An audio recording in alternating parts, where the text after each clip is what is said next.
helps you heal and be able to truly move on, move forward, and not be miserable, mad about anyone or anything, or even constantly thinking about the past and allowing it to hurt you the same way it did when it first happened and all of that. You're able to truly move on and stuff like that.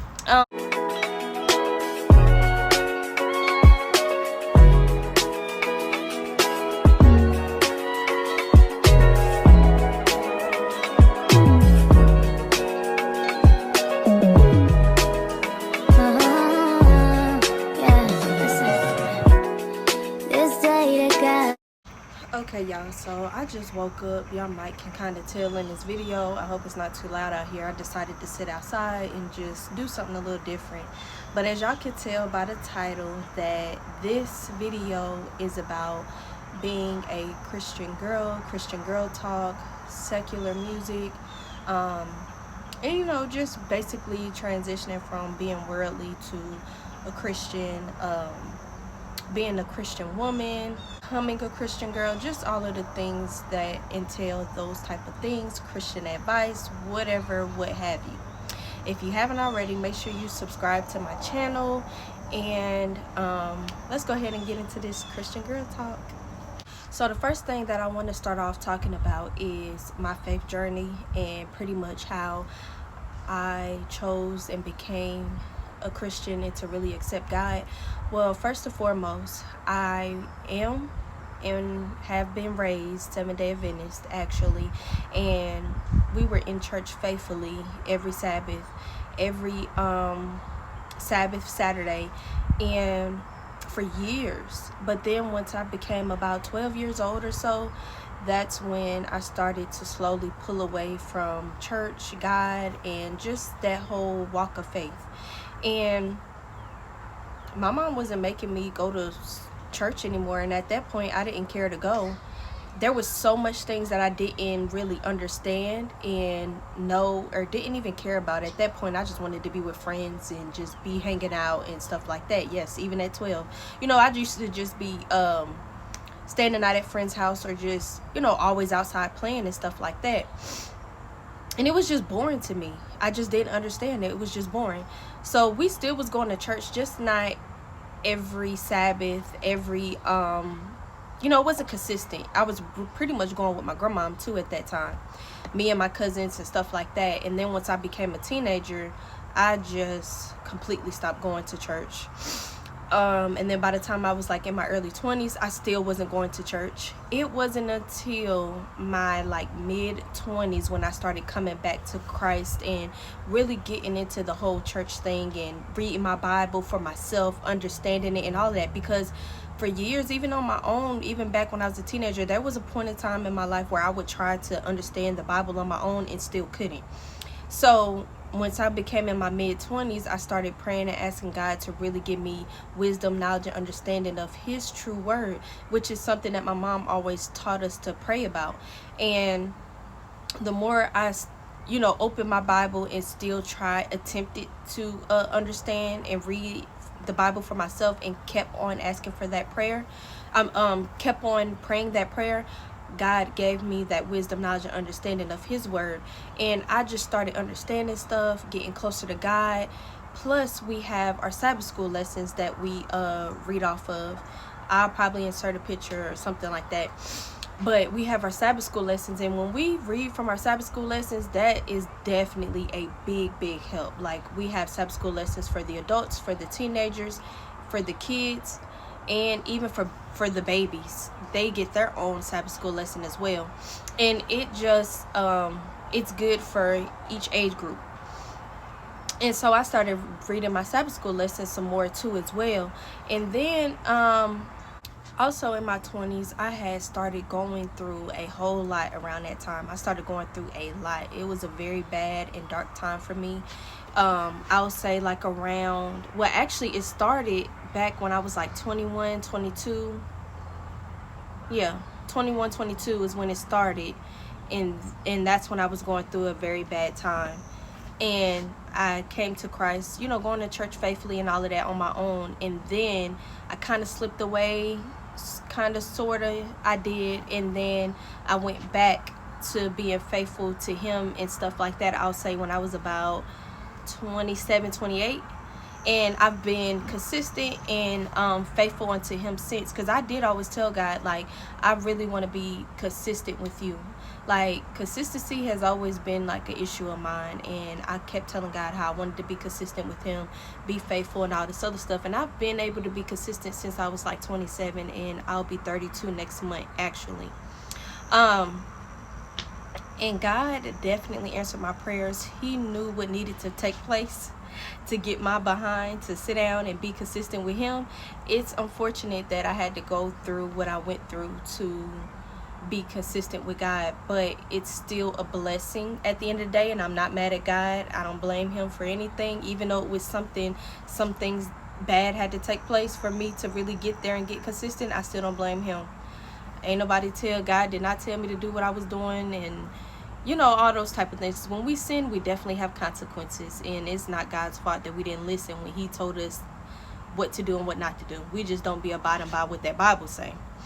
But I'll say, so that's definitely what I want to talk about. And you know, basically my because that's just briefly about, you know, what got me where I'm at now.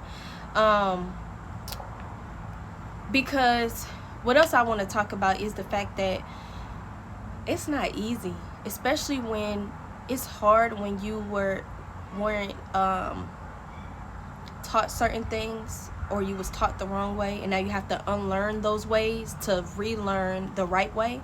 It is so much work. And now as a young kid, I was definitely taught the right way, but as I got older, I got away from those things, so now I have to unlearn certain stuff, you know what I'm saying? So for me, I definitely love R&B and rap music. I'm gonna just be all the way honest. I still listen to R&B and rap, but I don't listen to it on a daily or even weekly basis. Like, I barely listen to it, and I'm glad I don't listen to it as much, because what a lot of people don't understand or know is that that is really, really demonic music. And so yeah, that's definitely demonic music that we listen to. It's not of God, so it's definitely of this world, and which means it's of the devil. And then look at a lot of what is talked about in these songs, from rap to in the rap songs, and even in the R&B songs. Sex, drugs, money, killing, all that type of stuff. That's all they talk about. What does any of that have to do with God? Nothing. So that's why we are to listen to gospel music and stuff like that. We got to keep our minds stayed upon Christ. Also, we even what we watch, a lot of stuff of what we watch has a lot of crime and all those type of things in there, and it has nothing to do with God. And those type of things, when we fill our minds with those things are in our hearts, which fills our minds and hearts with the wrong things, and it has nothing to do with God, which means it starts to separate us some from Christ, whether you realize it or not. And it makes it harder for God to come into our hearts and minds and to speak to us and stuff, even the Holy Spirit. So, but that's definitely a struggle of mine, because y'all, I love Power. I've been watching Power since Power Part 1 with Ghost, all the way down to Power Book 2, Raising Canaan, BMF, all of them, y'all. So I'm still working on that myself. And like I said, I still listen to rap and R&B. I just barely listen to it. I've gotten away from it so much, and I'm glad. Like, I almost rap and R&B pretty much, and I found a lot of Christian songs that I like. You know, I love me some Kirk Franklin. I love all his old stuff that's been out since I was a kid. His newer music, I don't really listen to that, but I still listen to his older songs. And then, you know, just some of this newer Christian music I've gotten into, and I just barely listen to rap and R&B. I really don't really care for it for real, as well as but the TV shows, yeah, I definitely need some work on that. And then when it comes to the music, a lot of people don't realize it's about what goes on behind the scenes that we don't see or we don't know about, what's really the subliminals behind these rap songs and stuff, the subliminal messages and stuff, and even the stuff that goes on behind the scenes. That's just like, even when it comes to some of these witchcraft type of movies, they be using real witches in the movies or behind the scenes to make it seem real. That's what a lot of people fail to realize and don't know. But yeah, so that's pretty much what I wanted to say about the music and what we watch and stuff like that.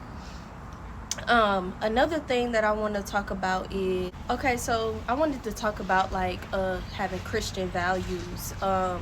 I've definitely learned how to forgive. Growing up, I didn't really, I mean, I was just a forgiveful person by nature, kind of, but to be intentional about it is something that I had to really learn to do, especially as I got older, because you know, as a kid you tend to be very forgetful, versus when you get older you're not.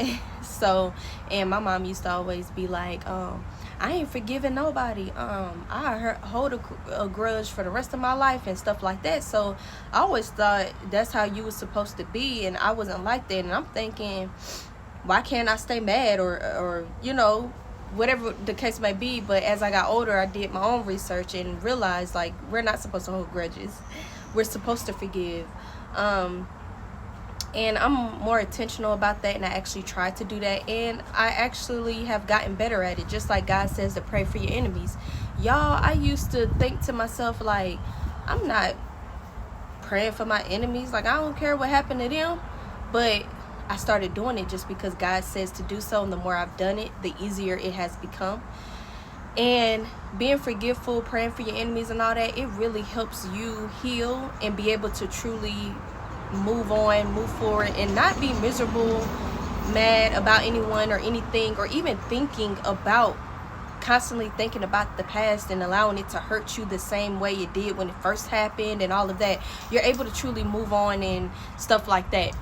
It's so much other stuff that I can touch on when it comes to having Christian values, but I'm just going to name a few. Another thing is how I dress. I've always dressed like showing a lot of skin, and even like now I still show some skin, but it's nowhere near where I was in my early 20s, teenage years and stuff like that.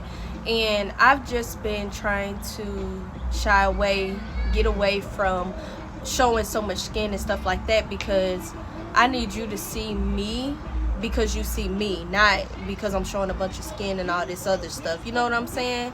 So that's another thing, how we dress and stuff like that. What's something else?